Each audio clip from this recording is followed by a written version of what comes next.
नमस्कार, मैं हूं दिबांजलि मोइत्रा। दुनिया के सबसे बड़े लोकतंत्र भारत में जब गणतंत्र का उत्सव यानी गणतंत्र दिवस मनाया जाता है तो पूरी दुनिया की नजर राजपथ पर होती है, क्योंकि इसी राजपथ पर एक साथ नजर आती है हिंदुस्तान की संस्कृति, सभ्यता और ताकत। और इस बार यानी 73वें गणतंत्र दिवस पर भी राजपथ पर कुछ ऐसा ही देखने को मिला।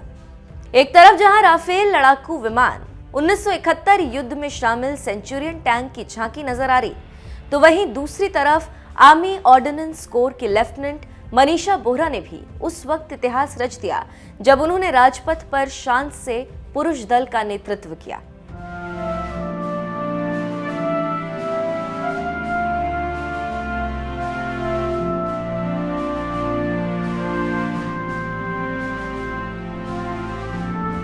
राजपथ पर 90 मिनट तक चली परेड में वैसे तो एक से बढ़कर एक झांकियां निकली, लेकिन जब आर्मी ऑर्डिनेंस कोर की ऑल मेल कंटिंजेंट को लीड कर रही लेफ्टिनेंट मनीषा बोहरा दहाड़ते हुए अपनी टीम के साथ गुजरी तो सभी की नजर एक तरह से ठहर गई, क्योंकि पहली बार राजपथ पर आर्मी ऑर्डिनेंस कोर के पुरुष दल का कोई महिला नेतृत्व कर रही थी।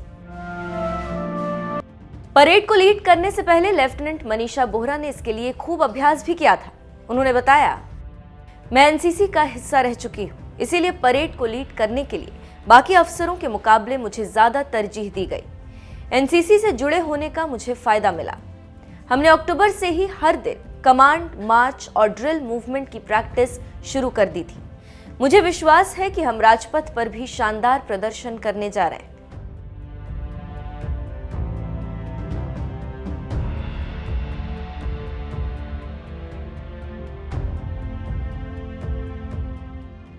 लेफ्टिनेंट मनीषा बोहरा का झुकाव आर्मी के प्रति स्कूल के दिनों से ही रहा है। उन्होंने एक न्यूज वेबसाइट को बताया कि आर्मी स्कूल में पढ़ाई के वक्त मैंने बहुत सारे लड़कों को सेना में शामिल होते देखा और यही मेरी पहली प्रेरणा थी कि मैं सशस्त्र बलों में शामिल हो जाऊं। यहाँ महिलाएं कम थीं, लेकिन मैं फौजी पृष्ठभूमि से हूं और मेरे स्कूल ने मुझे पुरुषों के समान अवसर दिए, इसीलिए मुझे सेना में जाने की प्रेरणा मिली। स्कूल के दिनों में मैं खेल की वाइस कैप्टन और एडिटोरियल कैप्टन भी रही हूं और इन चीजों ने वास्तव में मेरे आत्मविश्वास और सार्वजनिक रूप से बोलने के कौशल का निर्माण किया। राजपथ पर आधी आबादी की ताकत दिखाने वाली लेफ्टिनेंट मनीषा बोहरा उत्तराखंड के चंपावत जिले के खुनाबोरा गांव की रहने वाली। उनके दादा नायक सूबेदार और पिता सूबेदार के रूप में सेना से रिटायर हुए थे। वो अपने परिवार की लगातार तीसरी पीढ़ी हैं जो सेना में। मनीषा की स्कूली पढ़ाई सिकंदराबाद के आर्मी स्कूल से हुई। वहीं उस्मानिया यूनिवर्सिटी से मनीषा ने बीएससी की डिग्री हासिल की। उन्होंने एसएसबी परीक्षा पास कर ओटीए चेन्नई में ट्रेनिंग ली। Lieutenant Manisha Bohra all male ordnance regiment को लीड करने वाली पहली महिला है।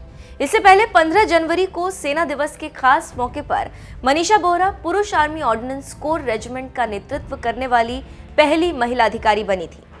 सेना से जुड़ी ऐसी बहादुर लेडी अफसर के बारे में आपका क्या कहना है? अपनी राय हमें कमेंट कर जरूर बताएं। साथ ही आइए आपको राजपथ पर निकली कुछ और झांकियां दिखाते हैं।